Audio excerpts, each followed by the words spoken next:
are so glad that you are here for Jingle Tales and Tunes and hope you enjoyed the opening songs by the immensely talented John and Fee Bishop.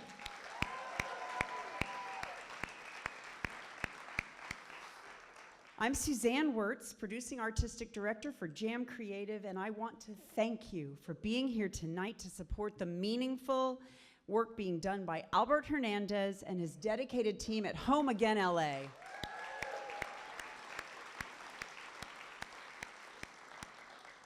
If you're not familiar with their work, let me start by telling you a story. Imagine for a moment your world changing overnight. You're a single parent with 2 young daughters. You have done everything in your power to provide stability, a place to live, healthy food to eat. Your bi-weekly paychecks make that all possible. But when you unexpectedly lose your job and you have no immediate family who can help, and now there is no money to cover the rent, what do you do? This happened to Raquel. She'll be there in a second. She scrambled. She picked up part-time work, took any short-term gig that she could get. She stretched every dollar, but despite her relentless efforts, the bills were stacking up. And eventually she came home from an odd job to find an eviction notice. Raquel and her daughters had no place to call home. That's when they came to Home Again LA, and they found more than a roof at the family shelter. They found support, dignity, and the reassurance that they were not alone. Her daughters were greeted with warm meals and safe spaces to simply be kids again. And while behind the scenes, Raquel received counseling, care, and a team dedicated to helping her rebuild. HALA's staff helped her update her resume, prepare for interviews, connect with employers, and within weeks, she'd secured a new job, one that not only restored her confidence, but increased her income. And with steady employment in place, HALA was able to help the family take the next step, a home of their own.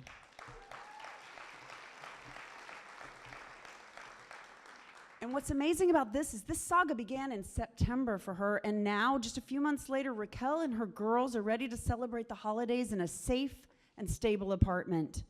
Their journey wasn't easy, but with determination and a community like all of you willing to lift them up, Raquel has transformed heartbreak into a fresh start. And tonight, we all come together to lift up families like Raquel's. There are more people than we all realize, our neighbors and even friends who may be too proud to share their challenges, and they are turning to HALA and to the Burbank Temporary Aid Center for support. So to each of you here sitting in the seats and those who have donated food today to stock the shelves, I say thank you. And thanks also to Heather Provost and Brenda Ramirez-Kalkov of the Colony Theater for this wonderful space to share stories. Now, our evening would not be possible without our sponsors, so I really want to thank our center stage sponsor, Carrie Paleo, with Carrie for Homes, along with the generous support of Schaefer Electric, Volpe Gusso Real Estate, Jack O'Neill, Community Chevrolet, Yumi Federal Credit Union, Christopher Rosati Real Estate, Color Images Copy and Print, Towers in the Window, and Susie Shearer Photography. That's a lot of people that came together to help us. Thank you. Now, collaborating on these shows with fellow writers always makes me reflect, and this year, I got to thinking specifically about someone else's writing, way back in my childhood. It was unmistakable. That slanted handwriting.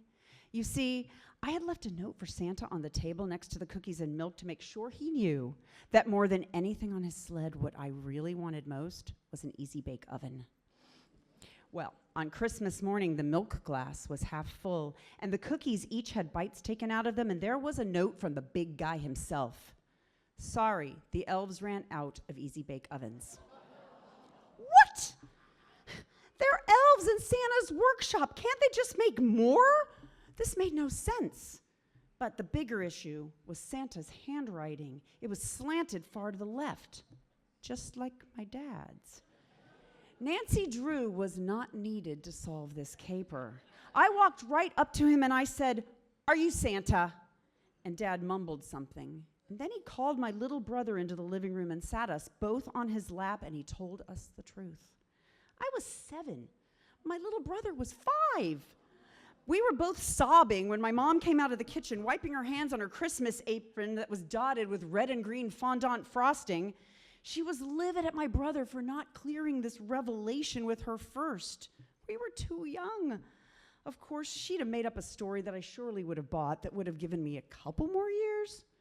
And I was heartbroken, in part for the loss of the magic, but mainly because I would have loved to have been in on a secret that I could have kept from my brother for quite a while, I'm sure. Because you know, it's all about the magic.